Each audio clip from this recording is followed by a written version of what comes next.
안녕하세요. 김원준입니다. 이 에너지는 100년지 되겠는데 5년 정권이 뭐 마음대로 해도 다음 정권이 여러 가지 어려움을 겪어도 아무 문제 없겠네, 그렇죠? 신고리 르코기는 김대중 정부에서 전원개발 계획을 수립하고 노무현 정부에서 부지 매입했는데 인정합니까? 네, 그리고 구체적인 계획은 이명박 정부의 전력수급 기본계획에 아니, 그 부지 매입을 노무현 정부에서 부지 매입을 인정합니까? 그런 바탕 위에서 이명박 정부가 최종 계획을 전력수급 기본계획에 반영했다. 노무현 대통령이 그걸 인정하지 않습니까?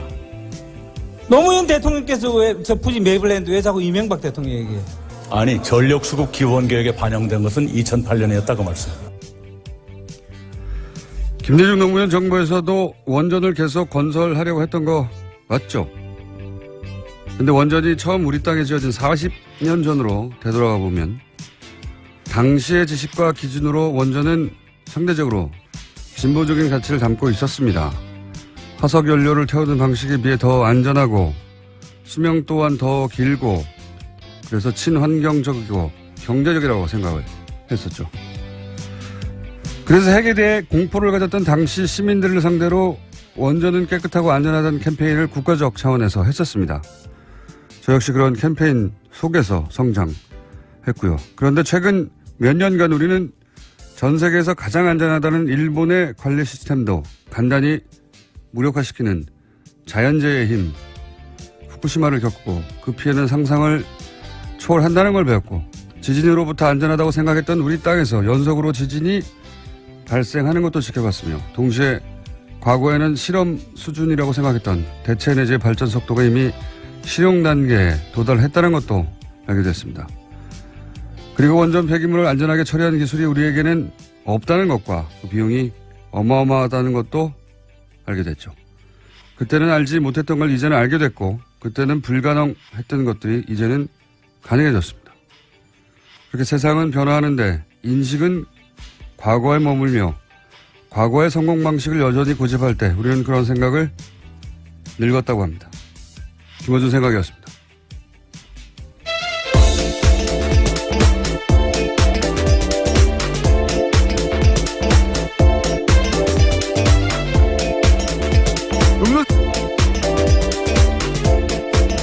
시사인의 김은지입니다. 네.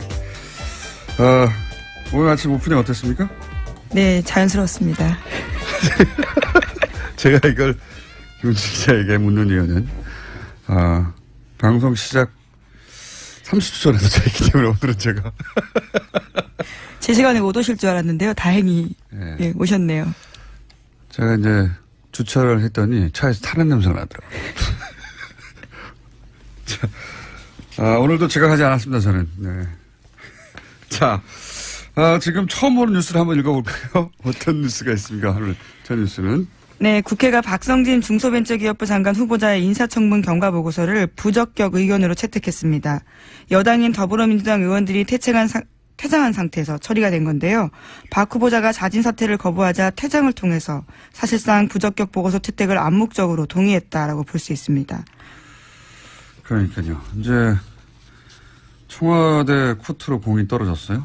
예. 네, 그렇죠. 청문 보고서가 이제 오늘 국회에서 청와대로 넘어가게 되는데요. 그때 입장이 나올 것으로 보입니다. 알겠습니다. 자, 두 번째 뉴스는요? 자유한국당이 박근혜 전 대통령과 서청원 최경환 의원에게 자진 탈당을 권유했습니다. 박근혜 전 대통령에게는 국정 운영 실패에 대한 정치적 책임을 물은 거고요. 대표적인 친박 핵심인 서청원 최경환 의원도 개파 전행에 책임을 지고 당을 떠나라는 겁니다. 최종 결정은 최고위를 거쳐서 윤리위가 하는데 탈당 권유가 의결되면 박 전 대통령이 거부해도 제명 처분이 내려집니다. 박 전 대통령 쪽과 서 의원 쪽은 침묵을 하고 있고요. 최 의원 쪽에서는 부당하다고 주장하고 있습니다. 이 같은 불협 화음이 커질 것 같자 홍준표 대표는 징계 논의 시작을 박근혜 전 대통령 1심 선고 무렵인 10월 중순으로 늦추자라고 제안했습니다. 이 일련의 흐름은 사실은 자유한국당 따로 또 바른정당 따로 소위 보수 진영이 각각 따로 떨어져서 움직인다고 보면 안 될 것 같고요. 예, 몇 차례 방송에서도 언급했지만 이제 이혜원 대표가 대표 자강파인데 예, 사퇴했지 않습니까? 그 자리를 이제 당연히 비대위원장이 물려받을 줄 알았더니 김무성 전 대표가 주호영 체제로 가자. 대표적인 통합파거든요. 네, 사당화 논란이 있다라고 주장하면서요. 네, 통합을 사당화 반대하는 논란은 겁니다. 본인 입으로 처음 나온 거지 논란은 없었어요. 그러면서 이제 바른정당이 만약에 주호영 체제로 가게 된다면 대표적인 통합파거든요. 통합의 전제 조건으로 항상 얘기했던 게 있습니다. 박근혜 전 대통령의 출당과 대표적인 친박 의원들 8적을 처리해달라. 근데 8명까지는 부담스러운 것 같고 2명에게 탈당을 권유했고 나머지 6명은 이제 당협위원장이라고 하는 자리 탈당이 아니에요. 그들이 있는 그 자리만 박탈하고 그런 조건을 열심히 만들고 있어요. 순식간에 빨리빨리 이 타이밍에 결국 이제 자유한국당이 원하는 것은 자유한국당 단독으로 문재인 정부에서 추진되는 그 어떤 법안도 통과되지 않도록 만들 수 있는 의석수. 네, 과반을 얻고 싶은 거죠. 그게 이제 그 국회 선진화법 때문에 네. 결국 5분의 2가 넘으면 네, 과반까지는 가능하지 않겠네요. 예. 네, 5분의 2가 넘으면 단독으로 어떤 법안도 통과되지 않게 만들 수가 있거든요. 거기에 12석이 모자랍니다. 자유한국당이. 바른정당이 지금 자간파가 있기 때문에 수명이 다 온다고 볼 수는 없고 그중에 12명만 뽑아오거나 혹은 만약에 그게 지금 부자연스럽다면 혹은 뭐 무리가 따른다면 적어도 당내에서 통합파가 주도해서 12명 정도는 항상 반드시 자유한국당에 동의하게 만들어서 모든 법안 저지 프로젝트가 진행되고 있다. 저는 이렇게 보고 있습니다. 네, 바른정당에서 어젯밤 그와 관련해서 논의가 좀 있었는데요. 의원총회가 열렸습니다. 심야에요. 유승민 비대위 체제 전환과 관련해서 논의했지만 합의하지 못했고요. 이에 따라서 비대위 대신해서 오는 11월에 조기 전당대회 열어서 새로운 지도부를 구성하기로 했습니다. 내게는 12척이 있다가 아니라 우리에겐 12명이 필요하답니다. 지금 자유한국당은. 그래서 모든 법안 저지 프로젝트가 거의 지금 목전까지 와 있는 상태. 그 정도 진행된 걸로 저는 보입니다. 이제. 자, 다음 뉴스는요? 네, 관련한 소식 하나만 더 전해드리면요. 박근혜 전 대통령이 서울구치소에 수감된 뒤 5개월이 넘었는데 정치인과는 면회한 일이 없다라고 동아일보가 전하고 있습니다. 그러니까 유영하 변호사와 윤 전 추전 청와대 행정관만 만난다라는 건데요. 그렇기 때문에 이와 같은 소식을 전하면서 대통령의 뜻을 묻고 싶어도 묻지 못해서 답답해한다라는 보도가 있습니다. 심지어 최경환 의원 같은 경우에는요. 집단 면회를 가자라는 아이디어까지 냈다고 하는데 한 의원이 제동을 걸었습니다. 가서 만나주기라도 해야 할 텐데 문전박대만 당하면 무슨 소용이 있냐라고 해서요. 이 상황에 대해서 알고 있는 최 의원도 고개를 끄덕였다라고 합니다. 삐디신 거죠?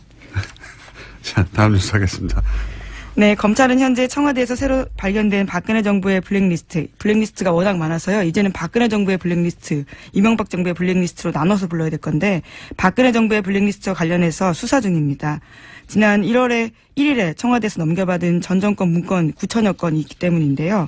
이와 관련해서 당시 비서실장이던 김기춘 전 실장과 정무수석이던 조윤선 전 장관 모두 회의 참석자로 문제가 있습니다. 하지만 검찰이 계속해서 이 두 사람을 소환 통보하고 있지만요. 소환에 응하지 않고 있다고 합니다. 처음에는 모두 나오겠다고 했는데 갑자기 말을 바꿔서 안 나오고 있다고 합니다. 오늘 콰이 관련해서 영장이 또 한 번 기각됐어요. 네.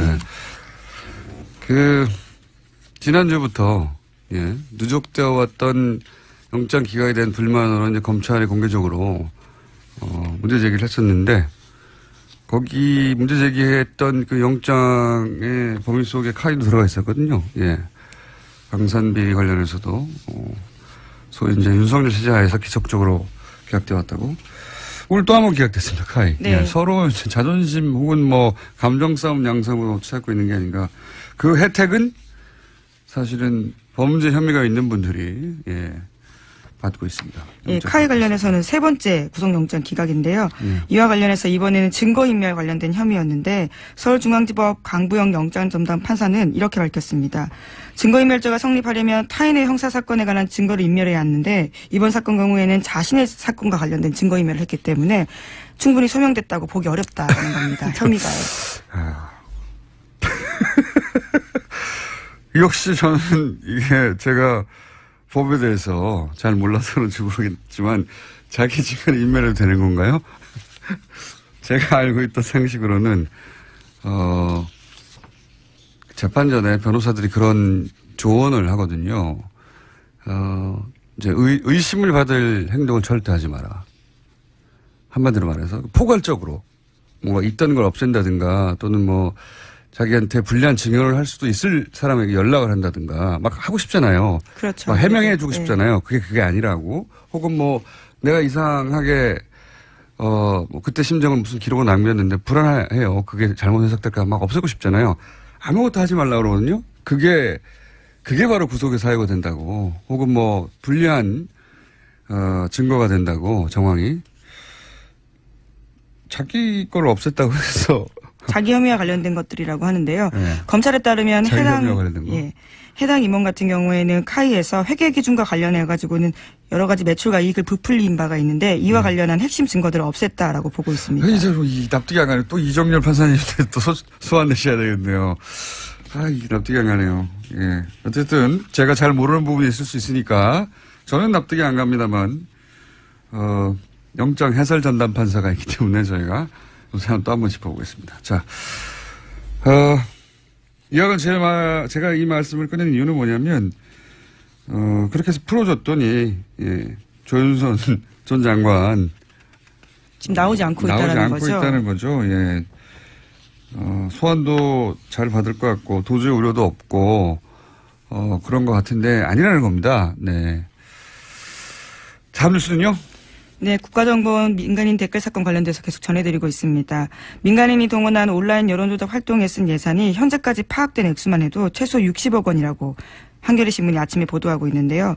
검찰이 어제 민병주 전 국정원 심리전단장 피의자 신분으로 불러서 조사하면서 이와 같이 밝혔다라고 합니다. 심지어 2차 수사 의뢰대상자까지 포함하면요. 돈이 더 올라갈 것으로 보인다라는 건데요. 최대 90억 원까지 이를 거란 전망이 나오고 있습니다. 저는 세 달 숫자 정도는 썼을 거라고 봅니다. 이게 당시 이명박 정권에서는 차기 정권이 보수 정권으로 탄생하지 않으면 본인이 바로 단죄 대상이 될 수 있다라고 생각했었기 때문에 8, 90억이 중요한 게 아니었거든요. 네.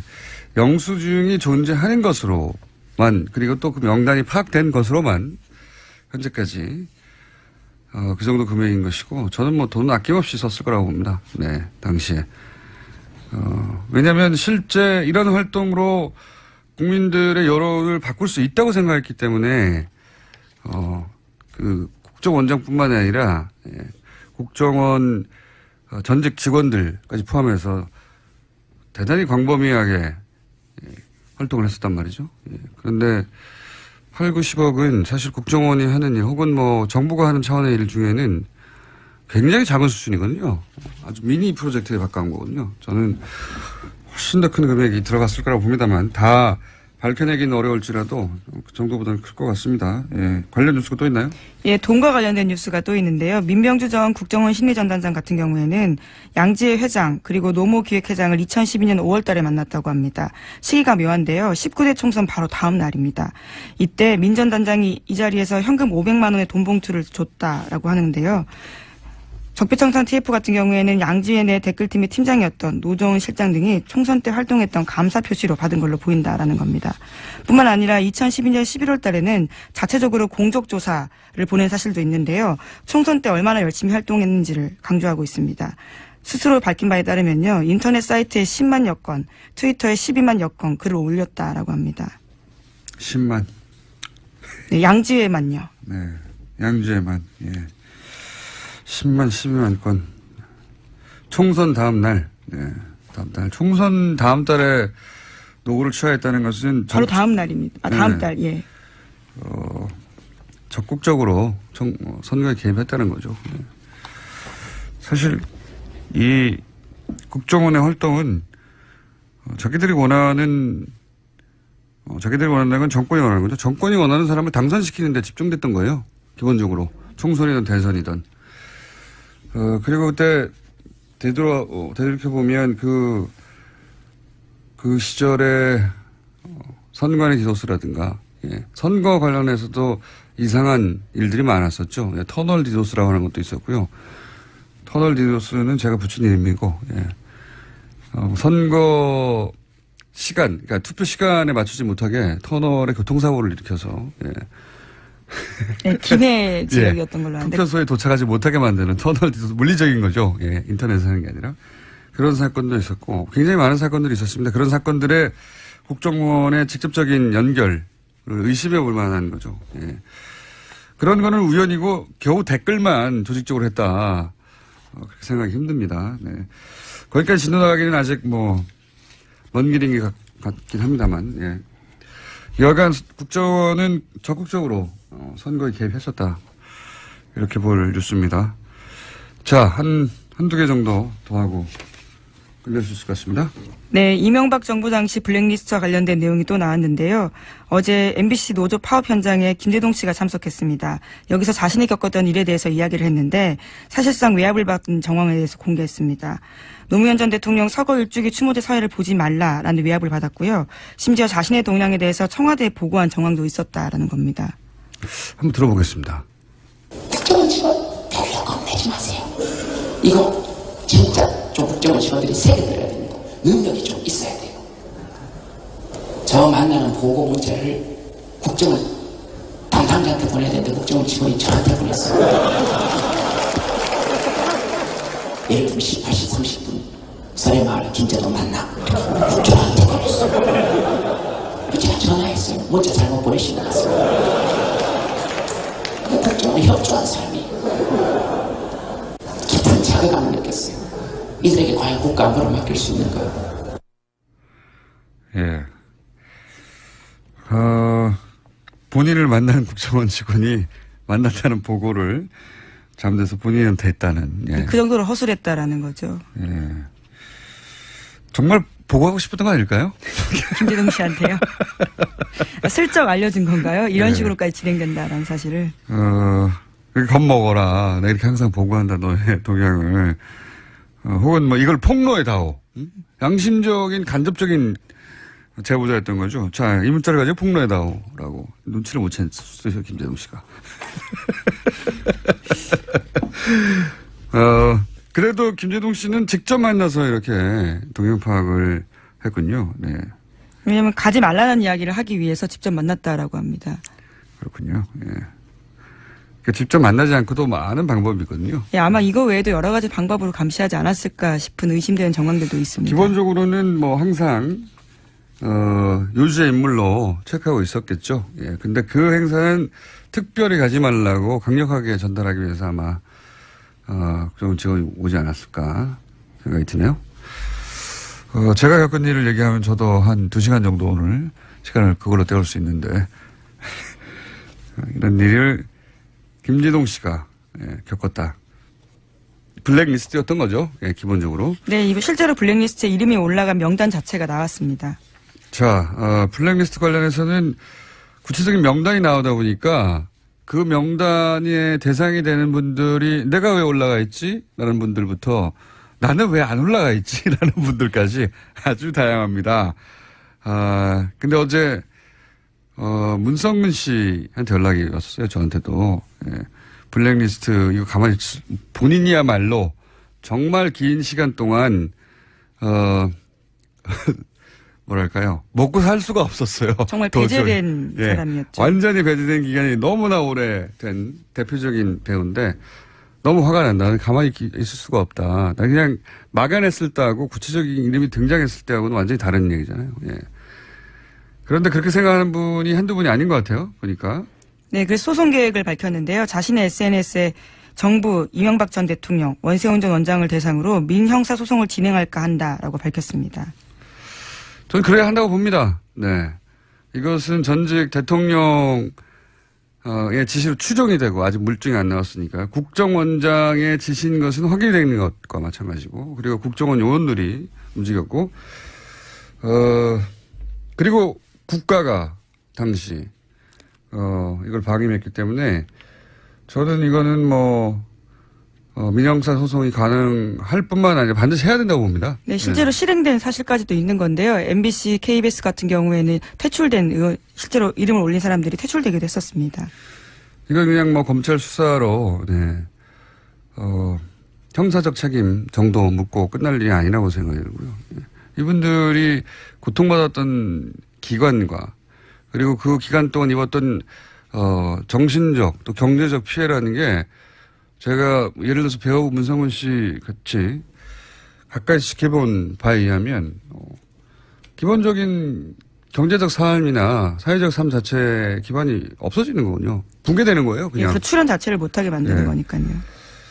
출연뿐만 아니라 출연을 못한다는 건 그 회사에 나오지 말라는 거잖아요. 야, 일반 직장인으로 보자면. 그것도 몇 년입니까? 네, 10년이죠. 10년 동안인데요. 10년 동안 회사에 나오지 말라고 하면. 청춘이 다 갔다 이렇게 이야기한 사람도 있습니다. 맞습니다. 뭐 먹고 삽니까? 네.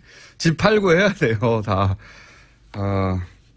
그런 일이 10년이나 있었습니다. 근데 그게 긴가민가하다고 리스트로 나오는 순간 뭐 굉장히 복잡한 감정이 들고, 예. 한편으로는 허탈하고 한편으로는 분노하게 되고, 그리고 한편으로는 그 리스트에 왜 내가 없냐고. 예. 그런 분들 걱정하지 마세요. 리스트가 다가 아니에요.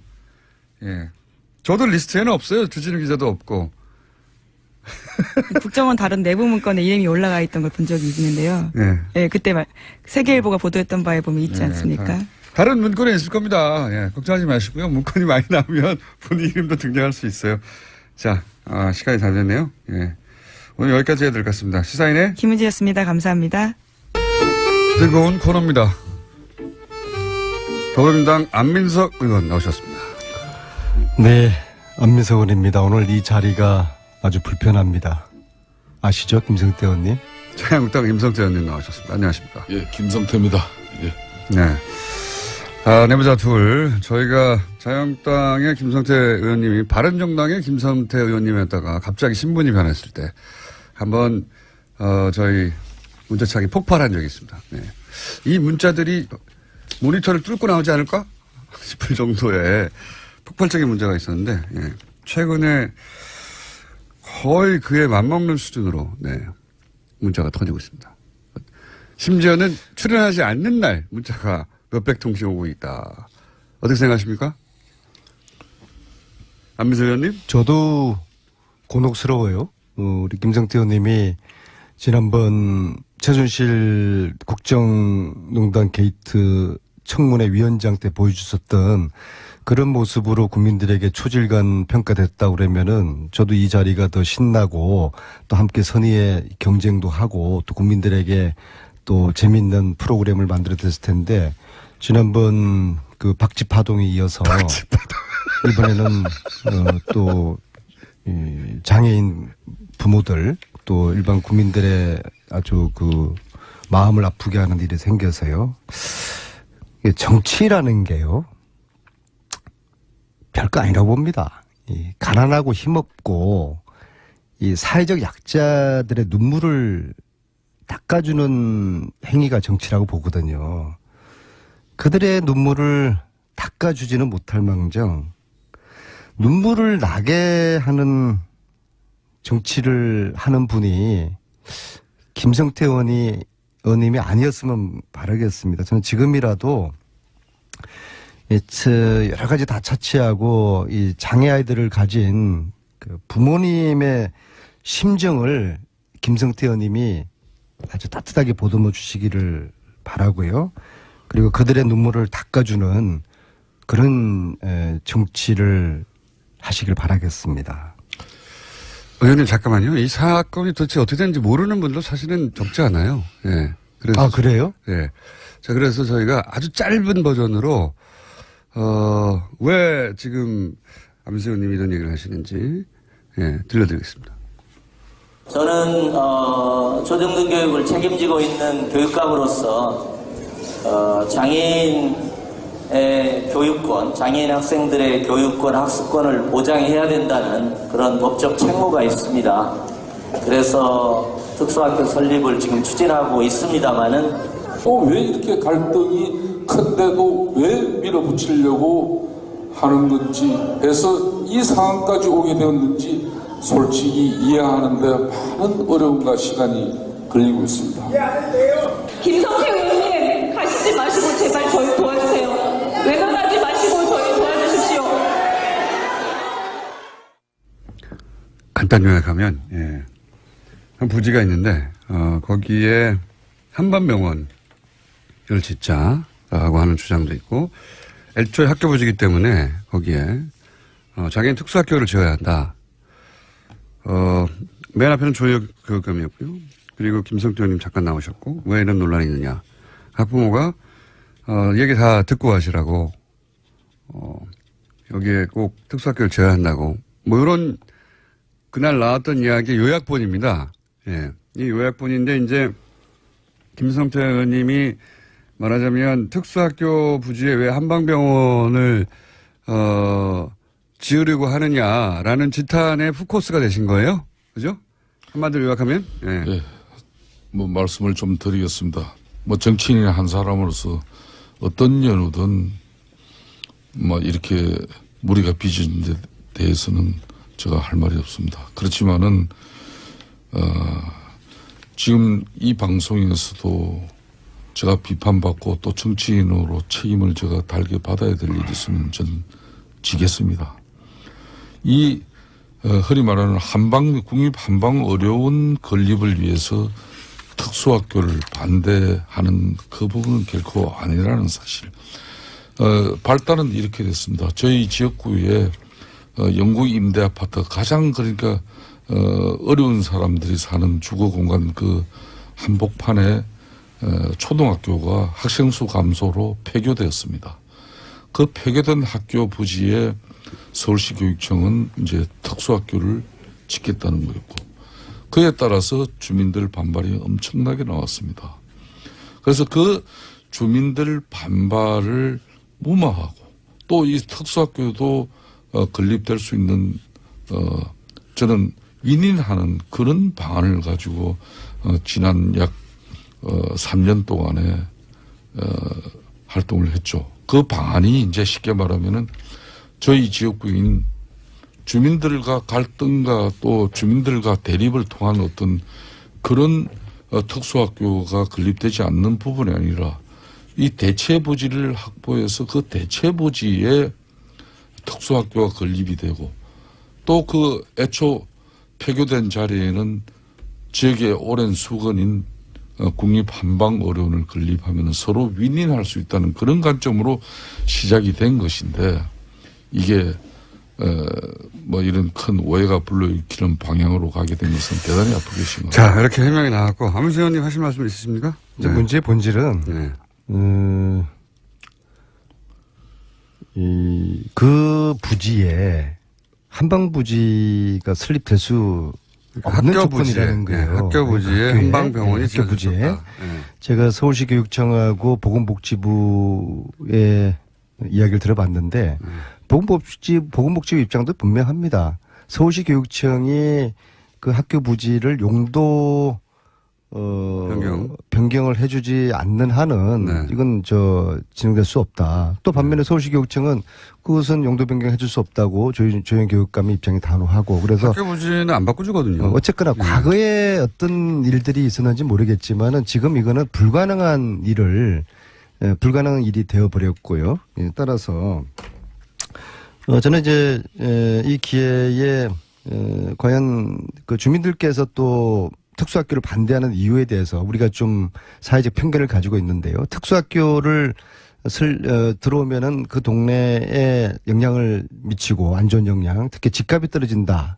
근데 최근에 부산대 연구소에서 특수학교가 들어왔을 때 집값에 어떤 변화가 있는지를 연구를 했는데 전혀 변화가 없어요. 이제 그런 사회적 편견이 좀 사라졌으면 좋겠고요. 저는 국회에서 교육을 담당하는 상임위원회에 있는데요. 교문위에 계시죠. 네.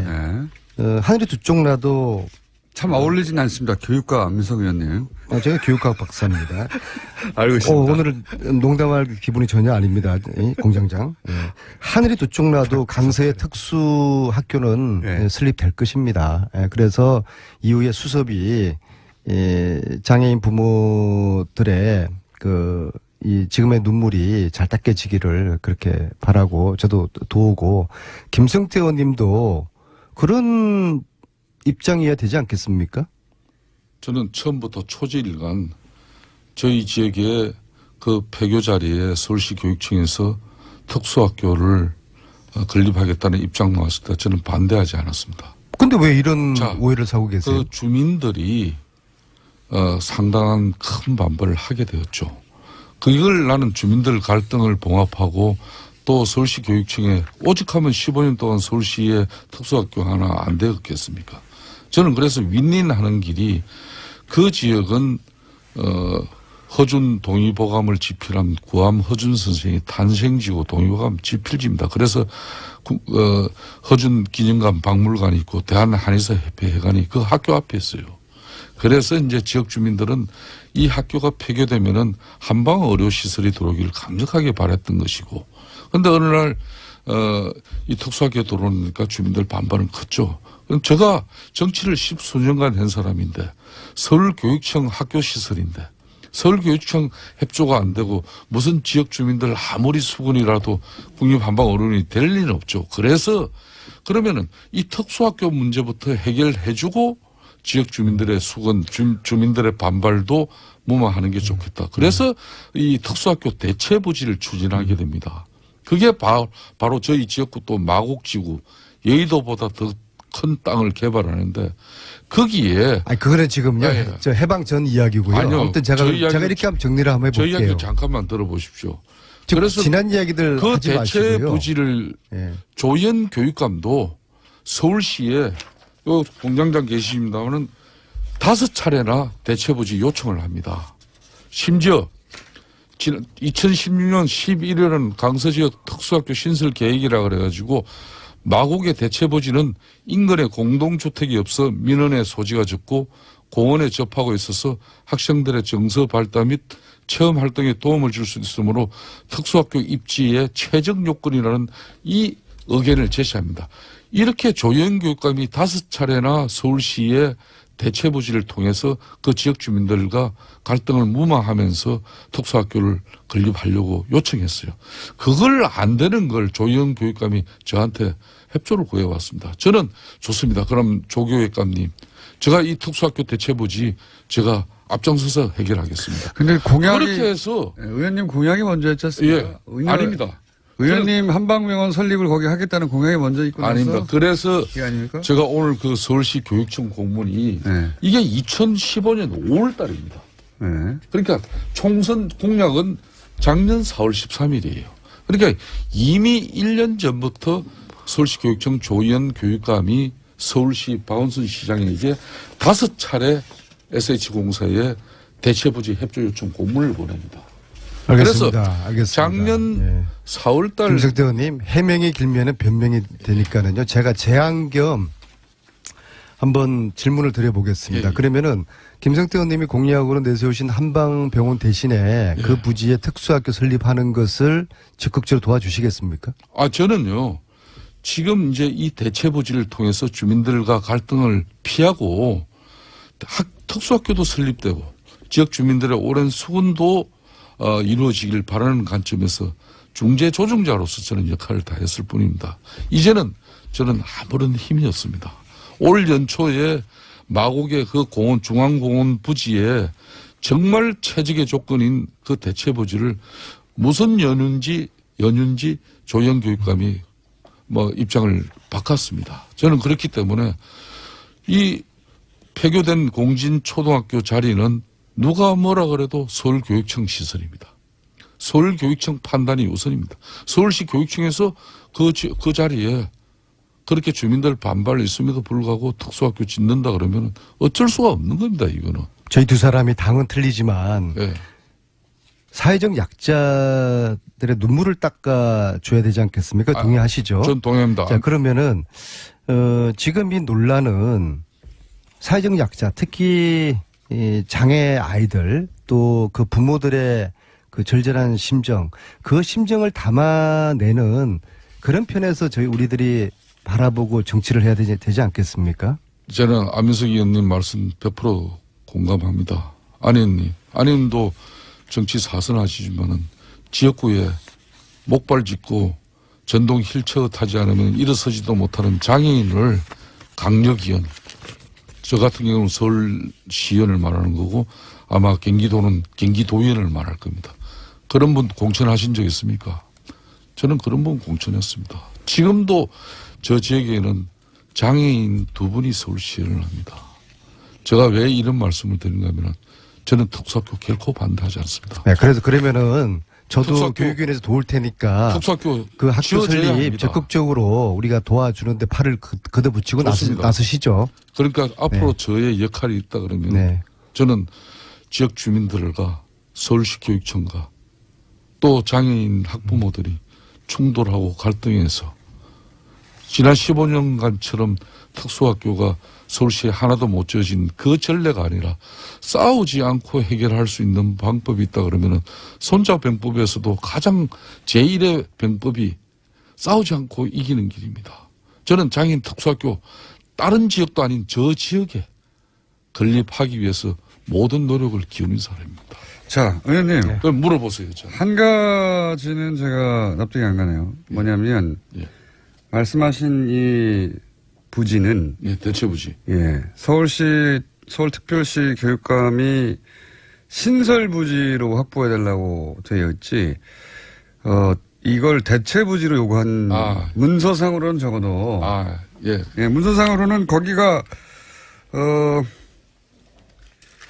여러 가지 접근성이 아닌가, 이게 좋다. 그래서, 예. 거기를 신설해달라고 했지, 맞바꾸자는 얘기는 없는데요? 그게 그 이야기입니다. 네? 여기 그래서 강서 지역 특수학교 신설 계획이라고 돼 있죠. 네. 여기에 보면은 바로 지금 마곡에 새롭게 그 대체부지를 서울시하고 최종 협의를 박은순 시장의 정말 전향적인 판단이었습니다. 그래서 여기는 해당 부지는 인근 공동주택 이걸 바로 그 대체부지라는 겁니다. 아니, 이제 신설 계획. 대체부지라는 얘기가 없고. 그게 여기를 보시면은요. 예. 해당 부지에 바로 네. 인근 공동주택이 그게 저희 지역구입니다. 그러니까 해당 부지는 인근 공동주택이 없어 민원의 소지가 적고 예. 공원에 접하고 해서 학생들에게 좋다. 예. 그러니 그 지역 여기 신설로 요구한다지. 그게 그 자리입니다. 예. 아니 제 말은 그게 대체부지입니다. 여기를 신설해 달라는 예. 거지. 이걸로 대체하자는 말이야. 신설이든 대체부지든 그 부지에 한방병원 짓고 지금 학교 부지에 특수학교 지으면은 서로 상생하는 거 아닙니까? 그렇습니다. 그래서 그게 이제 의원님 주장이고. 아니 주장이 아니죠. 김수태 의원님은 그 대체부지 마곡지구 거기에 특수학교를 짓자는 그였죠. 그러니까 그걸 대체부지에 확보해주는 전제하에 서울시 교육감도 기존 이 폐교된 이 자리는 지역의 특수성, 역사성을 감안해서 그럼 한방으로는 그렇게 정인도 있습니다. 2015년 4월 달에 조희연 교육감과 제가 이건 합의한 사항이에요. 그래서 어제 의원님 말씀은 저 이야기를 한번 들어보죠. 지금 문제가 되고 있는 장소는 여러 가지 논란이 있으니 혹은 뭐 반대하는 사람이 일부 있으니 이걸 대체부지로 옮기고 그리고 대체부지에 그 병원을 짓고 병원이 아니라 그 시설을 짓고 특수학교를 애초 문제가 되는 곳에는 병원을 짓자 이렇게 말씀하시는 거. 그렇게 그걸 서로 약속한 거예요. 그래서 어제 자 그러면 한 가지만 확인하면 되네요. 조희연 교육감한테 그런 얘기를 한 적이 있느냐? 그리고 지금 저한테 주신 공문은 신설 부지를 확보해 달라는 얘기만 있지. 애초에 원부지는 그러면 병원을 짓자는 얘기는 전혀 없거든요.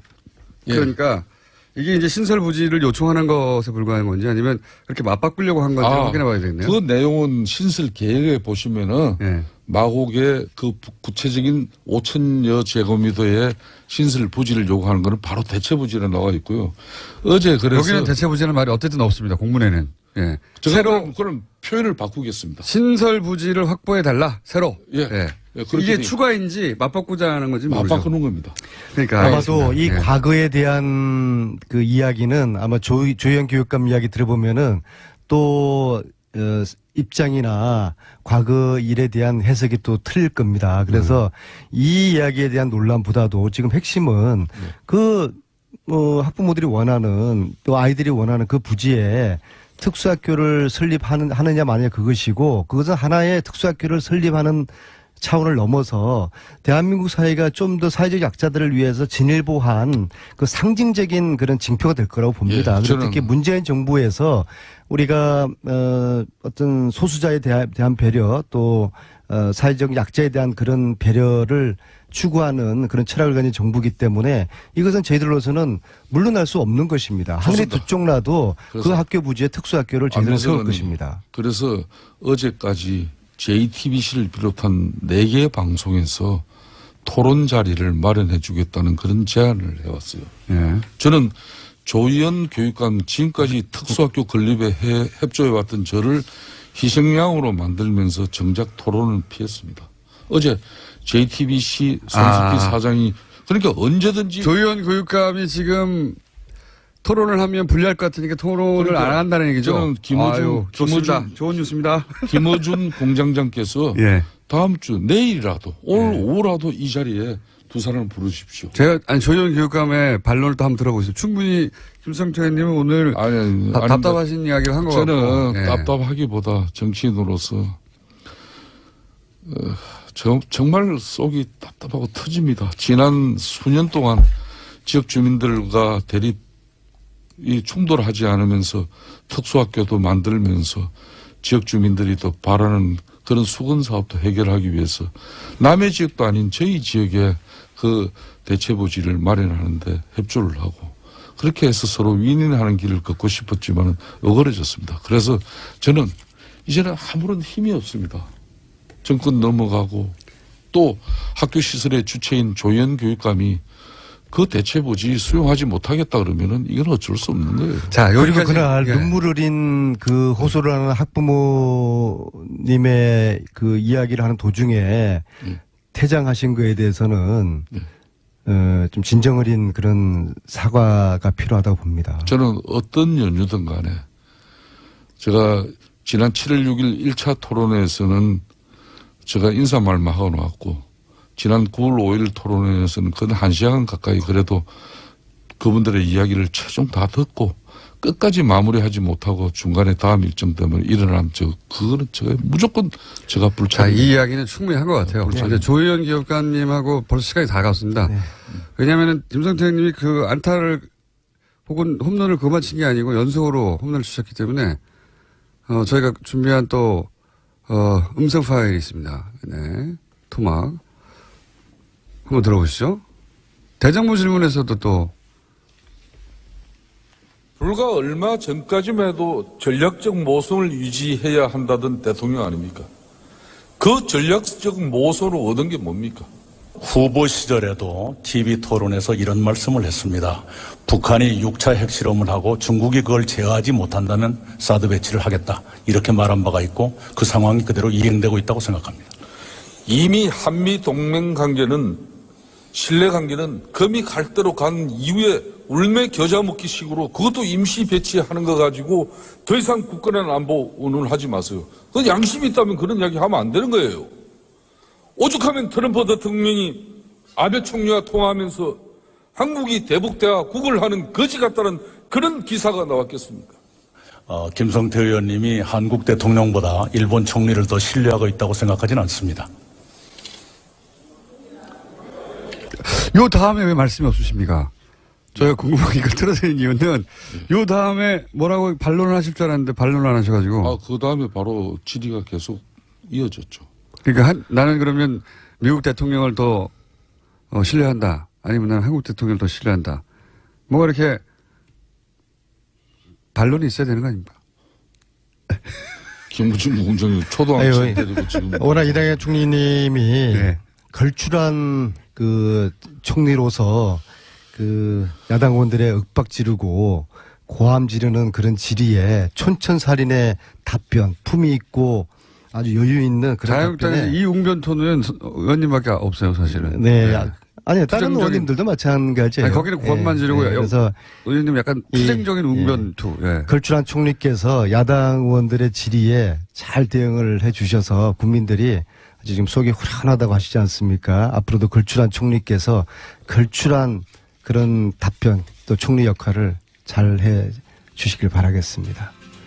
아니, 총리님에 대한 얘기를 할 게 아니고, 김성태 의원님과. 김성태 의원님은 저희 얘기에 대해서 할 말이 없으시죠? 아니죠. 저는 이낙연 총리 정말 안민석 대단한 김성태 분이었습니다. 의원입니다.